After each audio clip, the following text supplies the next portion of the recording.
Bonjour à tous une fois de plus. Beaucoup de choses se sont déroulées. Certains d'entre nous se sont déplacés pour tenir des conférences et pour d'autres missions à l'étranger. Mais je voudrais commencer le communiqué d'aujourd'hui par celui de M. Christo Botta d'Afrique du Sud. Les conséquences des fortes précipitations de la semaine dernière continuent de nous poser problème. Les barrages et les rivières débordent et beaucoup de personnes ont dû évacuer leur logement. Les centres de vacances ont dû fermer leurs portes et certaines routes sont toujours fermées, voire détruites. Même le parc national Kruger a dû fermer certains de ses camps de vacances. Les centres de villégiature et les habitations situées près de la rivière Vaal mettront des semaines à s'en remettre. Et de nombreuses personnes ont perdu tout ce qu'elles possédaient. Une autre grande épreuve pour ceux d'entre nous qui vivent en Afrique du Sud concerne la poste qui ne peut pas, à ce stade, distribuer le courrier. Le principal problème vient du fait que les services de transport de la poste ont été confiés à une société à laquelle ont également été vendus certains des véhicules de la poste.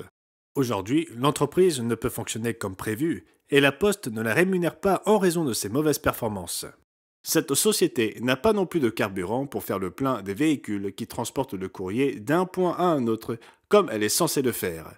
Et citant une source médiatique concernant la Poste, on peut lire que 146 agences en Afrique du Sud ont fermé leurs portes en l'espace d'un an.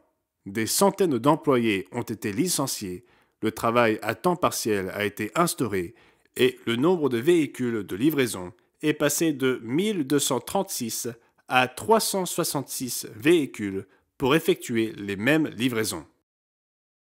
L'économie en Afrique du Sud, rapporte M. Botta, traverse une crise où de moins en moins de personnes ont accès à des ordinateurs et à des imprimantes.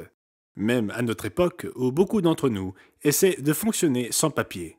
Donc, quoi qu'il devient de plus en plus difficile de remettre des courriers aux destinataires dans leur boîte aux lettres, nous constatons que beaucoup de personnes doivent aussi réduire leur dépendance aux appareils électroniques, ordinateurs, etc. Pour ce qui est d'accomplir l'œuvre, la situation devient donc vraiment désespérée en Afrique du Sud vis-à-vis d'un bon nombre de personnes. De l'autre côté du globe, M. Christian Orego a fait un rapport sur la conférence hispanophone à laquelle mon épouse et moi avons eu l'occasion d'assister. Il mentionne que 26 personnes étaient présentes en provenance de 8 pays, dont les États-Unis, le Mexique, le Guatemala, le Costa Rica, Porto Rico, la Colombie, le Chili et l'Argentine. Nous avons eu le grand plaisir d'ordonner M. George Schaubeck, M. Armando Orego et M. Christian Orego au rang de pasteur. Et également, nous avons ordonné M. Joel Tello du Guatemala au rang d'ancien local et M. Dario Formicelli d'Argentine au rang de diacre. C'était donc très enthousiasmant de pouvoir procéder à ces ordinations là-bas. Il se passe tellement de choses, mais je n'ai pas tous les détails de ce qui se passe dans le monde. J'ai donc demandé à M. Jonathan McNair de faire le communiqué vidéo pour la semaine prochaine. Il était en voyage en Thaïlande et en Malaisie pour servir l'œuvre en Thaïlande. Il a mis en place certaines initiatives pour notre fondation établie là-bas. Comme je pense l'avoir déjà mentionné, il y est difficile d'être immatriculé en tant qu'Église, mais en tant que fondation, c'est possible. Toutefois, cela nécessite de rendre certains services à la communauté.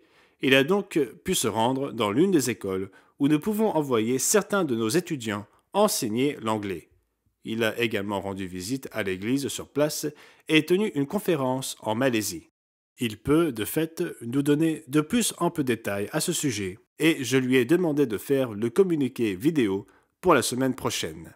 En attendant, c'était Gérald Westen pour la semaine se terminant le 25 février 2023. J'espère que vous passerez un merveilleux sabbat.